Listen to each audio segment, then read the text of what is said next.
नमस्कार दोस्तों हाल फिलहाल में पावर स्टार पवन सिंह का जन्मदिन था।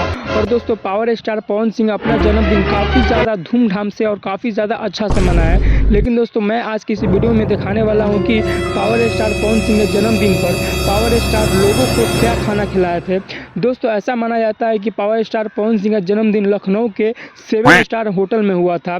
दोस्तों तो आज के इस वीडियो में हम दिखाने वाले हैं कि 7 स्टार होटल का खाना कैसा होता है और पावर स्टार पवन सिंह अपने जन्मदिन पर लोगों को कैसा खिलाए हुए थे। दोस्तों पावर स्टार पवन सिंह के जन्मदिन में दोस्तों मैं तो नहीं गया था। दोस्तों मेरे पास कुछ काम आ गया था, इंपॉर्टेंट काम, जिसके कारण से दोस्तों मैं नहीं गया था। लेकिन दोस्तों मेरा एक दोस्त था, वो दोस्तों पावर स्टार पवन सिंह के जन्मदिन पर गया हुआ था। दोस्तों वही लड़का ने मुझे एक वीडियो शेयर किया है कि देख भाई पावर स्टार पवन सिंह का कितना अच्छा खाना था।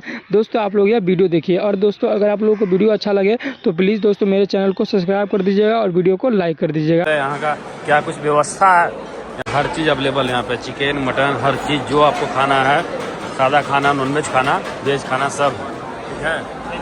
यहाँ पे रोटी, कचौड़ी, पापड़, देखिए चिकन, यहाँ पे देखिए पुलाव, तड़का, देखिए मटन, सब लोग खा पी रहे हैं, एंजॉय कर रहे हैं। देखिए उनका पूरा फैमिली खा रहे हैं, माता जी खा रहे हैं पवन भैया के, देखिए पवन भैया का पूरा मम्मी सब कुछ एक साथ बैठ के खा रहे हैं खाना वाना।